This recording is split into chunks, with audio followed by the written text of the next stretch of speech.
So all of you please write your enrollment number and the name in the chat window.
It's okay. In the last class, we discussed about the basics of object-oriented programming. Now we will be moving to the basic characteristics and the terms used in object-oriented programming. The first is coming. What is object-oriented programming? So we talk it as in the last class as I discussed that it is a way to modularize the program by creating partitioning the memory block for both data and functions. Means you are modularizing the program means the whole program will be splitted into certain classes. Okay, and each class being initiating an instance and that instance being termed an object. So your program is completely dealing with objects and there will be behavior from object to object. That's why it's named so object-oriented programming. So as like in the last class we discussed about object, it's a definition. It's an object, it's a software bundle that variables and the related methods are being bundled. If you look at this diagram, it says these are the attributes. These are the attributes, you can term it as the variables and the methods surrounding this or the behavior surrounding this. So the insight is called the state or the variables, whereas this is called the method or the behavior. So that these methods can only, modify these variables, or you can say indirectly, these variables can only be operated by these methods. Okay, and also a formal definition of a class. So you can say it is a blueprint or a template or sometimes a prototype that defines the variable and the methods common to all objects of a certain kind.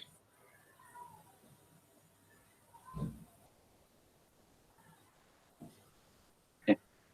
Now, as we already discussed that if you want to create a class, suppose you want to create a class called a pen, then what would be the attributes in the last class we discussed? Can anybody recall? Refill, then Okay. the cylinder or the nib. Yeah, very good. So we can say the attributes or even the variables here. We can think of the nib.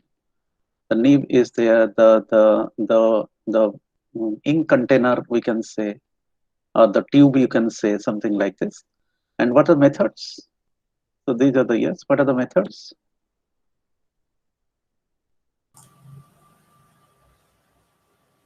Say we say right. Its characters of writing, Okay, writing, right is a method. writing. So what it says, the right is a public method that any pen can be written.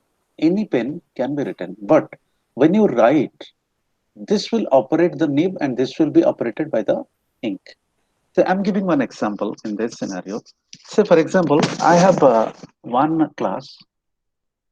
The class name is called pen, and we have created A pen and B pen. Can you differentiate what that pen and A pen B pen are? Can we tell it as an object? So this is object 1 and this is object 2. And they all belong to what? The class. So this is the blueprint. By following this blueprint, we are making A pen and B pen. Suppose. And what is the public method? The public method that we can write by using object 1. We also can write by using object 2. Now, what will happen? Suppose it has some like 5 ml of ink, and it has suppose 5 ml of ink. Now, if you are writing by using, if you are writing by using A pen, whose ink will be affected? A pen ink will be affected or B pen ink will be affected? It will be a pen. So that is what the private is. That means the private part of this A pen will be affected, not the private part of this B. Although we know the writing is public. So this public statement is giving you an overview that this pen can be, I mean, we can write by using this pen, but when you write, the private members of this will be used. So the template is defining which part of that is a public member and which part of that is a private member. Is that clear to all of you? Yes, sir. Okay. Now, keeping that in mind, we have certain terminology we have to remember. One is called the abstraction, one is called the encapsulation. Although in the book it is given first encapsulation, then the abstraction. But what I think the abstraction to be first discussed, then we can go for the encapsulation. Encapsulation is making abstraction real. So for example, I'm talking about an abstraction. This abstraction says that we have to give a name in such a way that which is self-descriptive. I mean, which is describing itself. So it is a view of a problem that extracts the essential information relevant to the particular purpose and ignores the remainder of the information. That means what it ignores the background detail of that. What it entertains the essential features and it hides what the background details. So to hide the background detail, we have to use a mechanism that is called encapsulation. So encapsulation is a technique which is bundling both the background detail and the essential feature in such a way the essential feature will be visible but the background detail will not be visible.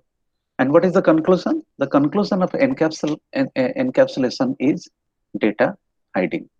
The conclusion is of encapsulation is data hiding.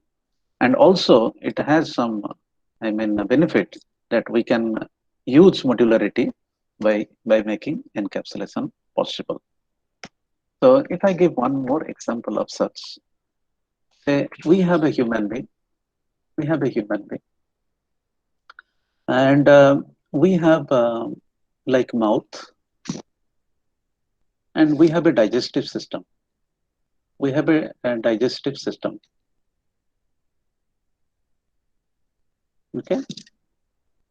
Can anybody just tell me which among these two is a public and private? The digestive Mouth. system is a public. So if I'm bundling like this, and the purpose of human being is to eat. Suppose you have your abstraction that human being is only on the earth to eat. Let us think of. So how the human being will eat? Because it has a digestive system. So at the end, the eating process, whatever you are eating, will be fed to the digestive system or will be fed to the mouth. Whatever The you digestive yes. system only. But can we directly feed by opening the digestive system, or we are No. By mouth only. okay? So what we can say is it public? Mouth is public and this is private. Yes. Yes, mouth Okay. is public then. So if you eat more, your digestive system will be affected more, and that's what the theory is. So every human eats, and they eat through the mouth. But at the end, they are eating affecting to the private digestive system. That does not mean H1 eats, H2 will be getting fed. I mean, getting satisfied. It's not a mother and child relationship. Let us think of very machine kind of thing. That H1 has its own digestive system, H2 has its own digestive system. So if H1 eats, then his own digestive system will be affected. Similarly, if H2 eats, his own digestive system will be affected. Okay, so that is what encapsulation is. Now, if you read encapsulation properly, then you will be going for making a class. You will be going for making a class. So the class will be giving you both the things, that which part will be private and which part will be public. In object-oriented terminology, a class being created with a diagram with three compartments. The top compartment is called the class name. In the third semester, you will read it complete. The second compartment is talking about the attribute list. List with some options like plus, minus, and hash. Similarly, we have the method list. And these are the three compartments with an option with plus, minus, and hash. So where this plus is for public and minus is for private and hash is for protected. So let us give one example of a class. So class is EMP or employee, in which this will be the first compartment. The second, if you're thinking the three things to be put, so let us all decide them: minus EMP ID, minus EMP name, and minus say salary, something like this. And here you have to define the public members. Let it be get salary and plus get work or something like that. Whatever the methods, I don't know. But these are the things based on the scenario you have to decide. And we are putting always the methods are public, but some of the methods can be private also. Suppose you are making minus get calculated, get calculation, and you are thinking the scale calculation will be a private one, then you can put it minus one. So this is a class. So when you create something like Pramod one has to agree employee ID, employee name, salary, and he has to agree with the operation 3 operation.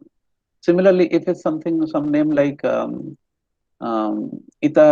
Itashi or something like a name, she also has to follow the same attributes. Okay. Now, another feature of object-oriented programming is called inheritance. Can anybody brief what is inheritance? If you look at the definition, and can anybody give example of such? Anyone, please? Inheritance is inheriting the parents' method to the child by the child method. Okay, very good. That means it is inheriting some of the properties of an existing thing. So we are creating a new thing, and while creating the new thing, we are bringing some of the properties of the existing thing. You are right. There is a parent and child behavior and the communication. So sometimes we say the father was a thief and the son is doing some bank hacking. And while bank hacking, some of the neighbor told that his father was a thief, that's why he's doing these things. So somebody said, no, he is inheriting the father's property. Yes or no, the father's quality. So that's what we say also an inheritance. Okay, let us think this diagram of the book. In the book, it is saying that we have a bicycle as a base class, and a bicycle can be viewed as in the form of a mountain bike, as in the form of a racing bike, and as in the form of a tandem bike. Okay, so can any other give more example on such inheritance?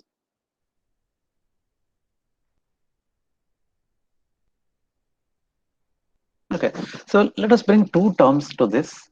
One is called a specialization. One is called a generalization.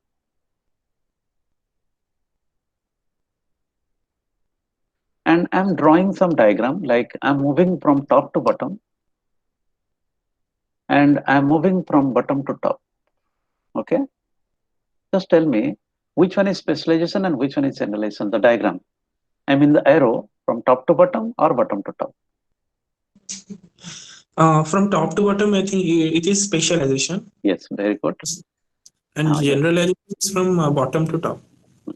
Now I'm bringing two more terms, is a and has a. Now read it.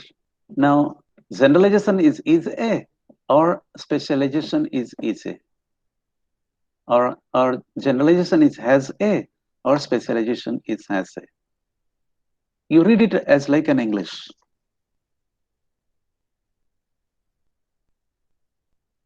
Are you getting my question? Yeah, has is specialization Yeah. and And is is. generalization. It's very good. It looks like if you read it like in English, that bicycle has a category called mountain bike. Bicycle has a category like racing bike. Bicycle has a category like. So as I'm using a category, I mean it's a specialization. Similarly, if you read it like a mountain bike is a bicycle, racing bike is a bicycle, and tandem bike is also a. So if you are reading like an English, that as if I'm approaching to the general thing. So is a is generalization, whereas has a is specialization. So don't think it's a very, I mean, a very, very difficult topic. You simply think English wise and simply read it like an English statement. You'll be able to understand what this topic is and what this chapter is. Is that clear to all of you? Yes, sir. Yes, sir. Okay. Let me give another example. That let us give an employee. It's a very real example. And let us categorize the employee into a part-time employee and a full-time employee. And you read it like an English. Employee has a category called part-time. Employee has a category called full-time. And part-time is an employee. Full-time is an employee. Clear? Yes, This yes, is yes. one. This is one Yes, inheritance sir. method. Okay. And let me give another diagram from your book.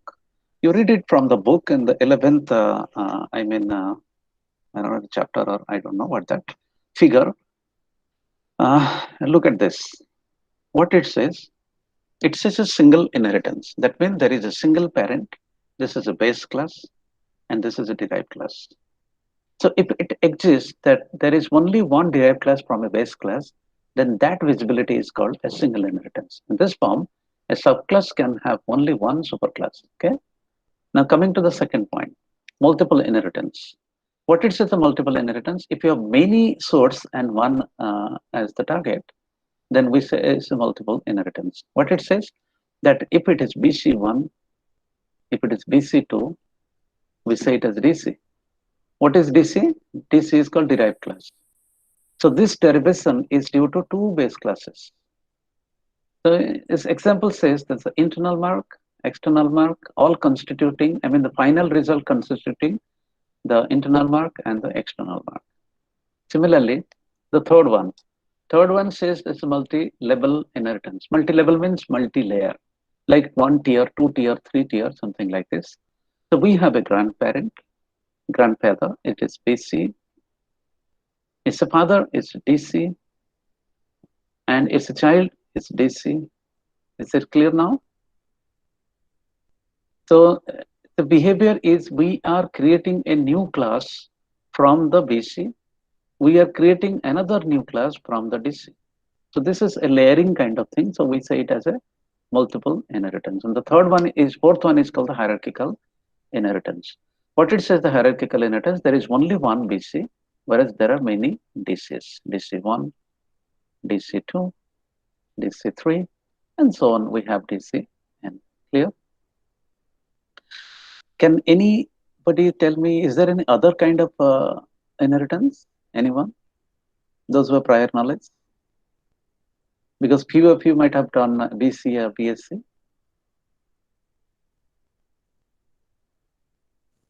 Okay, let me keep that is called hybrid.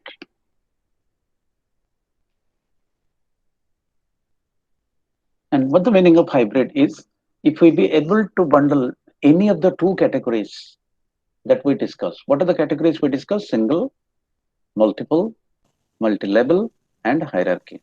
So if you're able to bundle any of these two existing, I mean, four existing, to make a new bundle that will be so let me draw it one diagram and you have to tell which I am bundling. Say I'm having this diagram. This is called the BC, and I'm having this one is called the DC1, the DC2, and the DC3, and I'm again generating from this to create a new that is called, let it be DDC. Okay. Can you see few inheritance types here in this diagram? Yes, yes.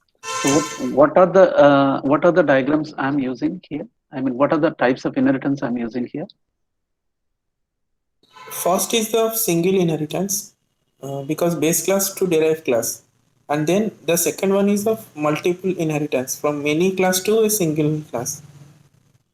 Okay, the first one is called hierarchical. The first one is called hierarchical. If you look at this, it looks like it is hierarchical. Agree? Okay. But if you look at from here, it looks like what? A multiple. So Multiple this looks inheritance. like a multiple, whereas this dotted line is looking like an hierarchical.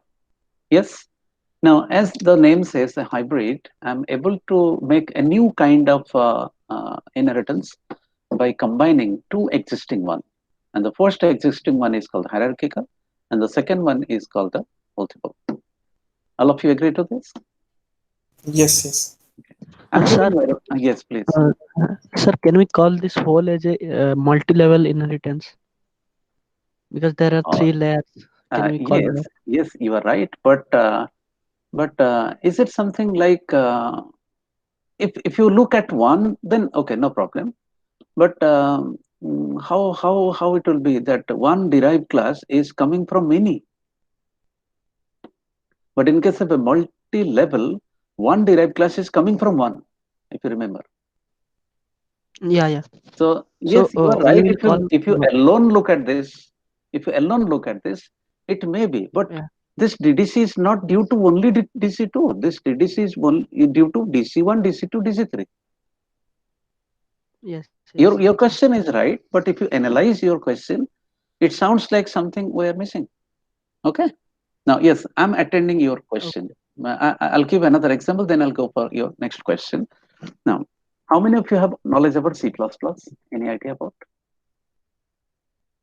Hope you all have. Yes, yes. Okay. I'm giving one example of iOS. Under iOS, there is a iStream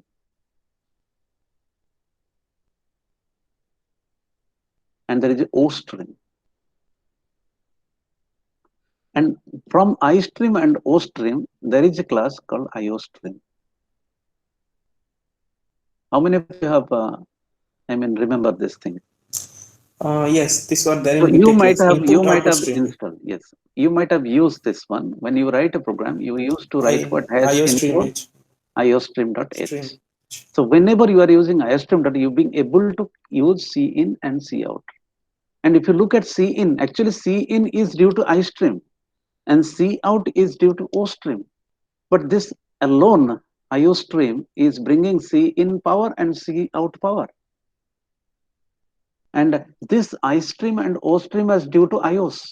So this iOS is an abstract class under which there are two specific subclasses called iStream and OStream. And from iStream and OStream both, it is creating IOStream. It's a programming example. Okay? Now I'm coming to the third example of hybrid, second example of hybrid. Let us communicate this one along with this one. Try to see it, try to look at it here. I want this one and this one to make a hybrid. In the previous example, I bundled these two to make a hybrid. Yes or no? Now I want to bring these Yes. two to make a hybrid. So how? Let us see. So what way to do? We have to think of that this is BC, this is DC1, this is DC2. Say, in this case of the parent-child and the grandparent-child relationship, it is multi-level. Yes. Now, if the like JC Karni, YC Varni, there is a movie, if you remember, the grandparent has a very good relationship with the grandson, and this is called, say, you can make it as DDC. Now, if I draw the diagram like this, from BC, the DC came, from DC1, the DC2 came, and from DC2 and from BC, this DDC came. Now, don't you think that this is looking like a multi-level, all of you? Yes, yes. Now, if you look at this one, is this multiple? Yes or no? Yes, it's looking Because multiple. there are many sources and one target is multiple.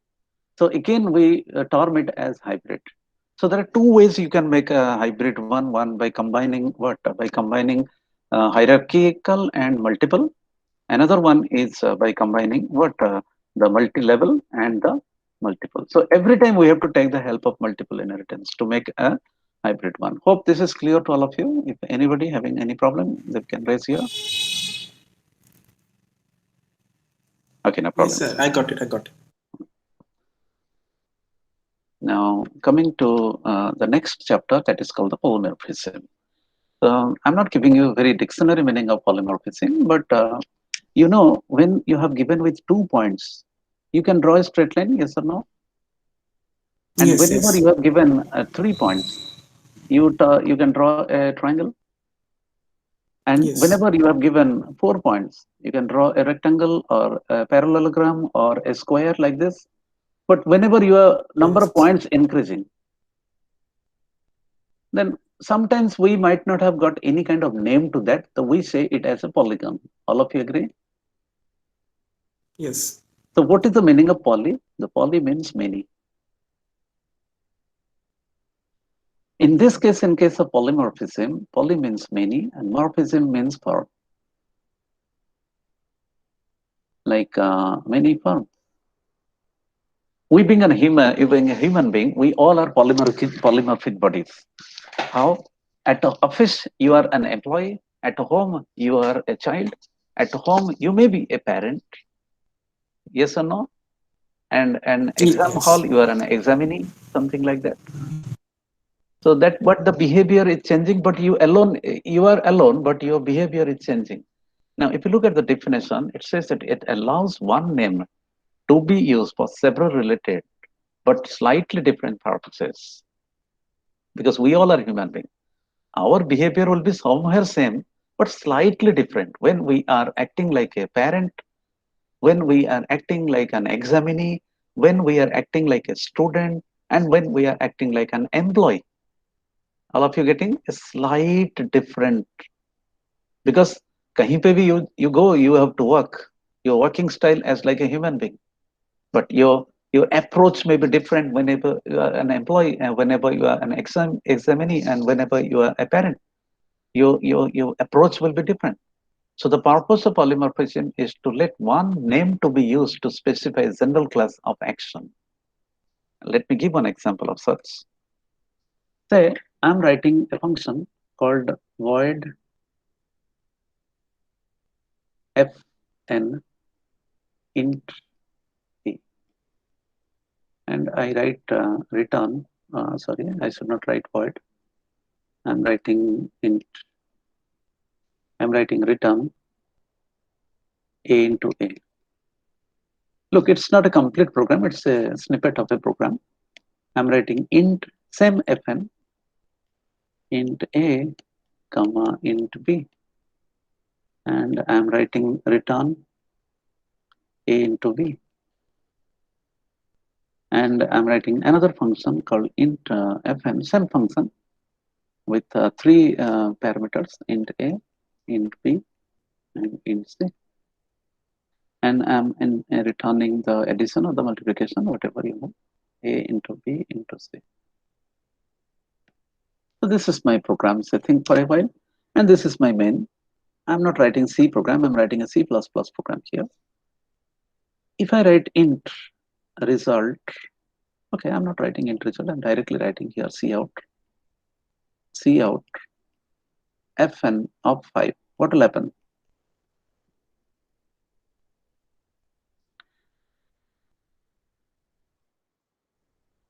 Anyone? The first function will be run. Okay, if you look at the whole program, you'll be getting the same name being used for different purposes. So this is called function overloading. Sometimes you also been complaining yourself that I'm being overloaded because sometimes I'm acting like this, sometimes I'm acting like that, and being overloaded. Yes or no? So here also the same thing being that FN is complaining that I'm being overloaded because I'm behaving like sometimes I'm to square, sometimes I'm to multiply two things, I'm to multiply three things. So we make it as a term called overloading. So polymorphism is a derivation, has a derivation that is called function overloading. So yes, you are right. So it will print what? It will print 25. Now, but if I write the C out with the same name Fn with two things, 5 comma 6. So yes, this is connecting to this, whereas this is connecting to the second one. So here it will the output you'll get what? 30. And for the third one, if I write C out Fn 1 comma 2 comma 3, this will be connecting to here and it will print you the value as how much? 6. 6. So the whole program, this Fn got overloaded. So we say the Fn is a polymorphic body and the behavior is changing. The moment you are sending one, it is calling to this. The moment you are sending two, it's calling to this, and so on and so forth. Clear, all of you? So this is Yes, called sir. polymorphism. But unfortunately or fortunately, I don't know, in Java, we do not have operator overloading. We have only function overloading. But yes, I'm giving another example. It's a question to all of you. If I write int a is equal to 25 and b is equal to 2 and c. If I write c is equal to a, b and c out c. Can you see an operator overloaded here?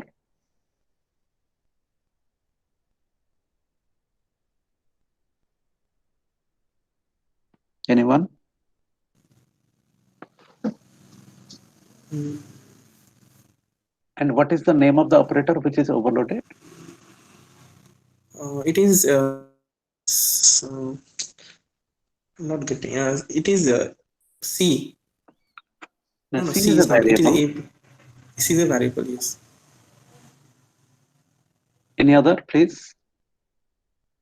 Okay, let me give you the answer.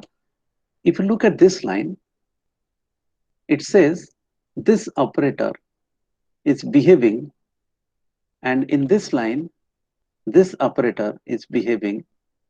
Here it is behaving as like which operator it is? Anyone?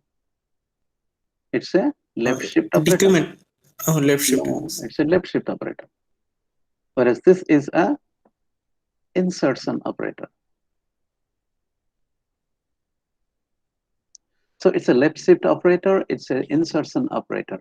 That means the value of C being redirected to the output device and you are getting the output. But here the same operator, look at the same operator, the same operator behaving as like a left shift operator. Okay, by the way, what would be the output, anyone? So the output will be 100. How? The 25 binary, what is the value of 25 binary? 16, 8, 4, 2, 1. All of you agree? Yes. Now what I'm doing, I'm shifting each bit 2 positions towards left. So what will happen? The result will be 1, 1, 0, 0, 1 and 2 zeros. Now if you add, you'll be getting 100. Why? Because this is the 1st position, this is 2nd position, this is the 4th position, this is the 8th position, 16th position, 32th position and 64th position. So if you add 64, 32 and 4, you get 100. All of you clear? Okay, sir. Now what it says, if you look at this program, this operator is behaving differently in different situations. If one of them is an object, then it is calling using insertion. If both are operands, then it's behaving like left shift operator. So there's many situations of operator overloading. and function overloading. Now coming to the Java language. So I'm not here to give in detail of the Java language. We will be giving you one by one of the Java language, the basic purpose of Java language, and the basic features of the Java language. These are the features I have identified. Now, I don't think a history to be discussed, but anyway, is the person who built and the team who built this language, and in the name of the language was Oak language. It was the Oak language in 91. But in the same year, Microsoft has already a name called Oak language. So Microsoft complained to who designed, which corporation designed Java? Anyone? I mean, James Gosling was working for which company? Anyone? Okay, no idea. I think it's a No, Sun no, I don't Incorporation. know. On Microsoft. The Sun Incorporation was there, and in 91, Sun built a language called object-oriented Oak. And the oak tree, something like in India, we have some trees कि जिसके डाली को निकाल के जमीन पे रखने से वो एक पेड़ हो जाता है, या ये कोई बनियन ट्री आपने देखा होगा जिसका वो ग्राउंड में आ जाता है तो वो और एक रूट हो जाता है, देखे हो? Yes, yes, yes. तो ओक ट्री का बिहेवियर ऐसा है कि वो just like it is working like an inheritance, and all object oriented features were visible in that the tree, so that they thought of a name called oak tree. But in the same year, Microsoft complained that you cannot take my name as a new language. So you have to think of a new language.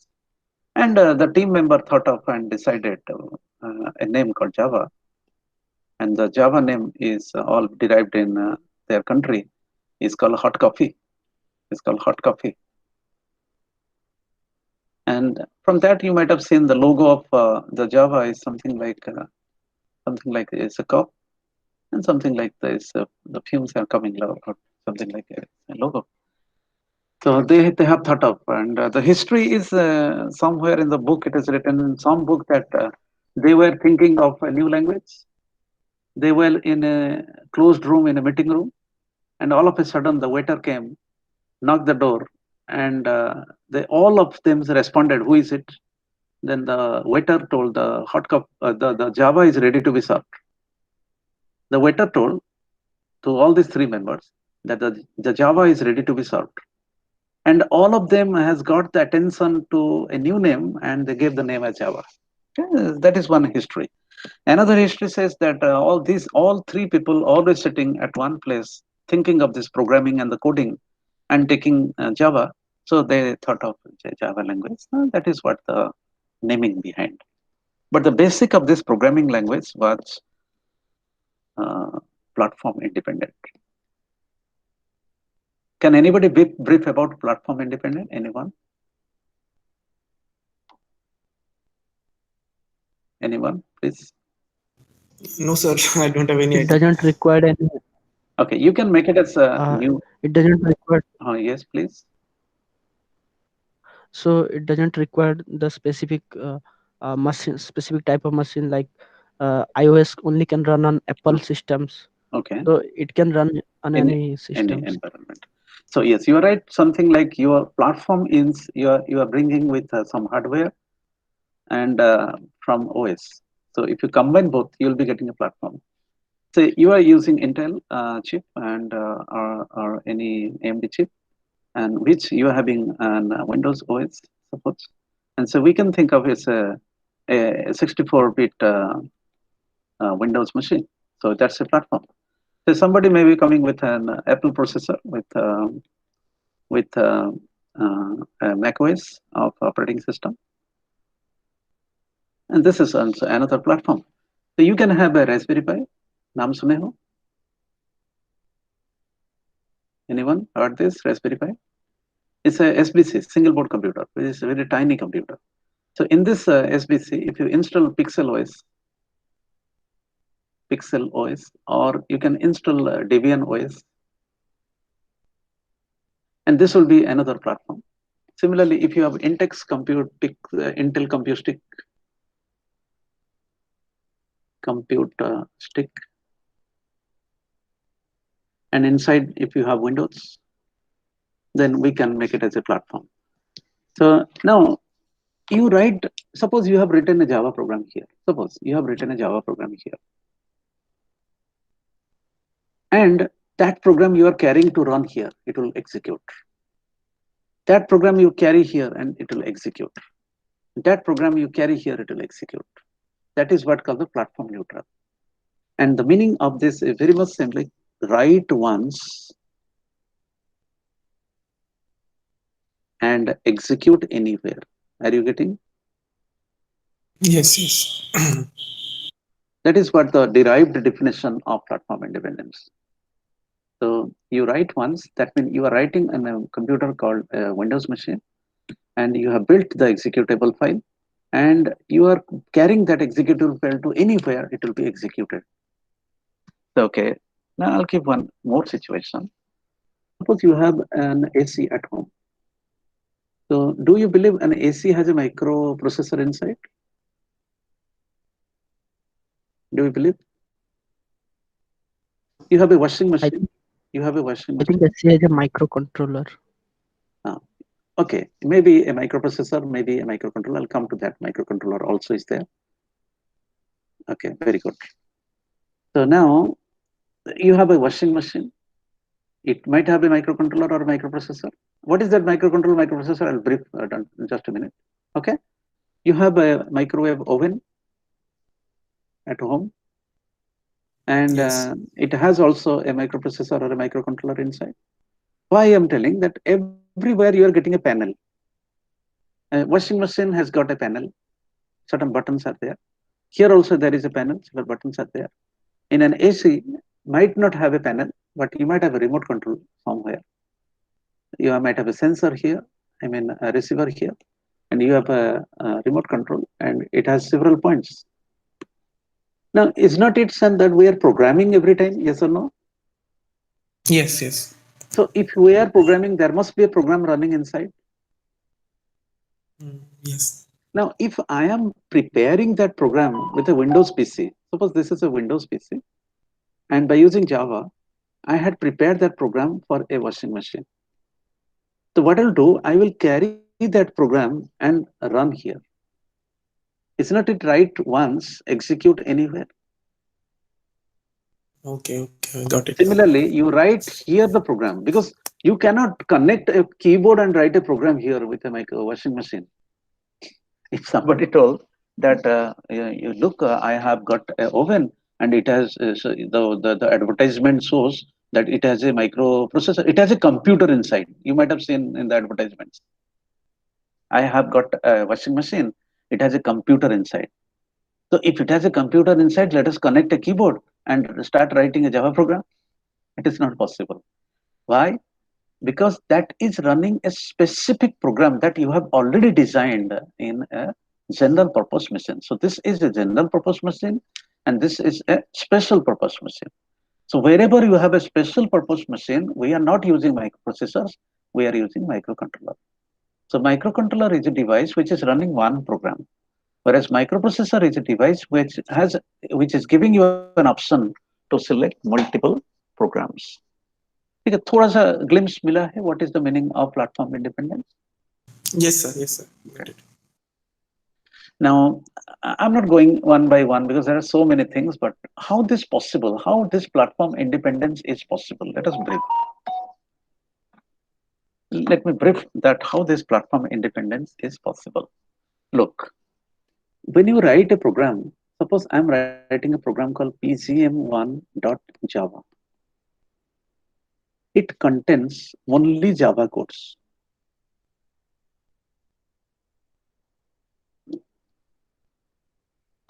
A source code cannot be understood by a machine.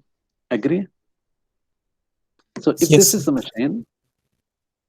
is a machine, you cannot feed this source code to directly be understood. So you need a layer to be introduced. What this layer called is a translator. And this translator duty is to convert this to machine understandable code. Okay. Now, if I'm writing, let us not think of a Java program, just think of a program only. Who joins?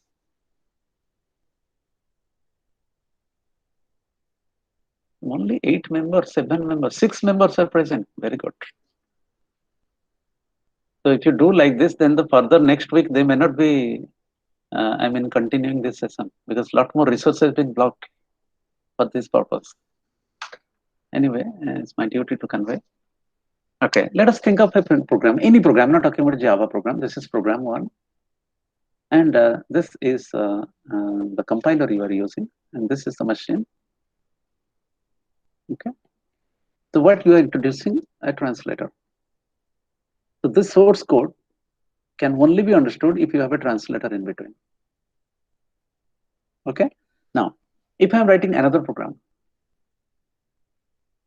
say this is a type 1 program, this is a type 2 program, so it has source code also. Now if I'm using a different machine, then I need a translator, yes or no? Yes, sir. Now if this translator is universal, then if you prepare a program here and carry the program to another machine, then this will definitely decode it. Yes. Yes, sir. Okay, but it is not happening everywhere. Now if I'm talking about a C program, if you write a C program or a C++ program like abc.c, you have written a program. So when you compile the program, it will create an object code like abc.exe file or obj file.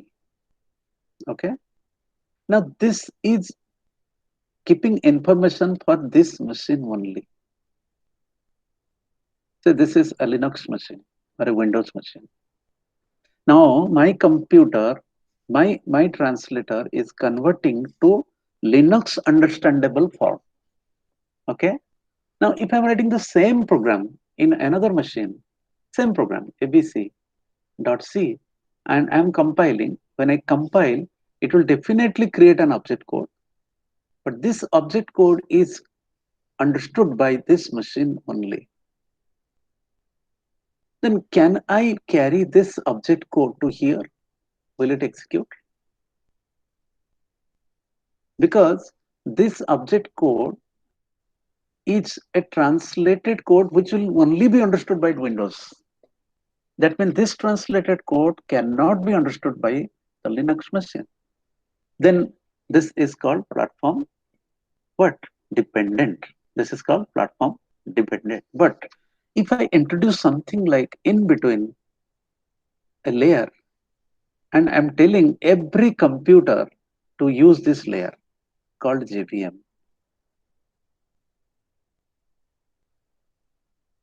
then what will happen? Whatever you convert, that will be passing through JVM.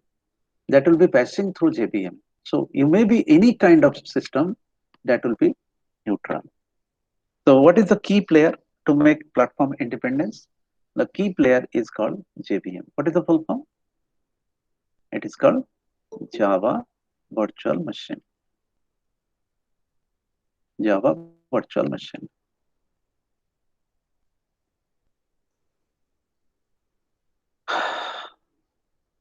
They are joining only for attendance, I think. Okay. Now, what is the duty of JVM? You have a source code. You have a source code converting to a bytecode. And this bytecode is given to the JVM, which is converting to the object code. And what is object code? Terminal code. Say this is machine 1, okay? And this is machine type.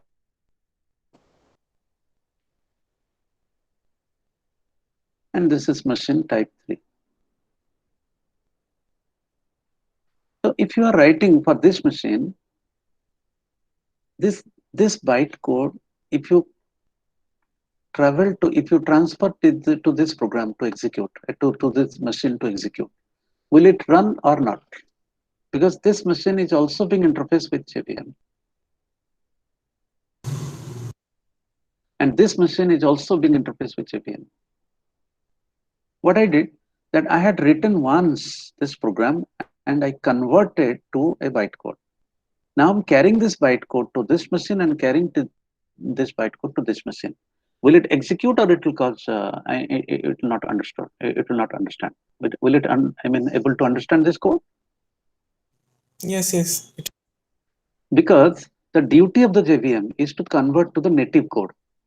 The duty of the JVM is to convert to the native code. What is my nativity? My nativity is Windows. What is my nativity? My nativity is Raspberry Pi. What is my nativity? It may be Linux. Okay. Now the duty of the JVM is to convert the bytecode to Raspberry understandable form, this bytecode to Windows understandable form, and this bytecode to Linux understandable form. So who is the key player now?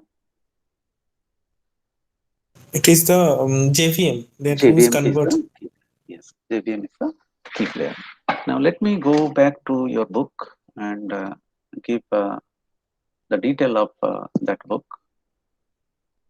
Somewhere here, I think, yes. Here. So if you look at this diagram, it says that we have a compiler. We have a compiler, and this compiler is converting to a bytecode. And this bytecode is sending to JVM1, JVM2, JVM3. And here there is the machine 1, this is called the machine 2, and this is called the machine 3. So what you are transferring, because you have written once the program, and what you are transferring, you are not transferring the source code, you are transferring the bytecode. Now think of this bytecode is transferred to a washing machine, this bytecode is transferred to a TV, and this bytecode is transferred to an AC. Then every system has got JVM, yes or no? So they can easily understand. So if you go by this, you can write and compile Java program on Windows 98, execute the compiled program on JVM of the Mac operating system. The same concept is here in this diagram. It's been explained. Okay. Now, when you compile a program, whatever in the last class, if you remember, when you compile, a new file got created. What was the extension of that? What was the It is extension of dot that? j dot java. No. Dot Yes, class. we have created a Java file, but when you compile that, let me show you some of the Java files. What we discussed reverse number in the last class, if you remember. Okay. Now, let me delete. Okay. So what we have done, we have written Java C reverse number. Although class is already there, Java. So if we compile this and type like this, you'll get riv.no.class. Just now it is created. Are you getting? So this is called the bytecode. I mean, this class file is the bytecode. Now what you have to do, you have to carry this class file to your system and you directly run riv.no was this much. It will execute. That means you have written this program in this machine, and after successful compilation, you are carrying this to your friend's machine. No need to compile further, and you can run it. Why it's taking so long of time? Okay, it's asking for to enter a number. That's why it's getting the output. If you are writing a program in a C program, you are writing in this Windows machine, and you carry that. Okay, let me show you one Windows machine program. CD16 December. Okay. So can you see this abc.c and a.exe? Now this contains the source code. And what this contains? This Executable. contains the Windows understandable executable file. Try to understand. If I carry this file to a Linux system, it cannot understand. Are you getting? Let me show you a demo on this. That if I type here ABC dot C, it is in readable form, yes or no? And if I type a dot exe, it is not in readable form, it is in machine understandable form. Now let me show you a Ubuntu system. This Ubuntu system, if you create a file here like abc1.c, and you write something has include stdio.h, and int main is there. I'm writing printf anything x/n, and I'm writing return 0, control D. You can see something like dir abc1.c file is present. Now you compare this. This is abc1.c. In Windows, it is abc.c. If you compile here abc1.c and hit enter, you will find a new file just created. Dir ls-o. You can see a new file just created, that is this file just created, a.out. Are you getting what the file you have created here? Here what we have created, a.exe. So what is the meaning now? This a.out is Ubuntu understandable form, and whereas a.exe is Windows. So if you carry this a.out to Windows, it cannot recognize. Similarly, if you carry this a.exe to Ubuntu, it cannot recognize. So we say C is not platform independent. But if you carry the same Java bytecode class file to a different compiler, to a different machine, it will execute.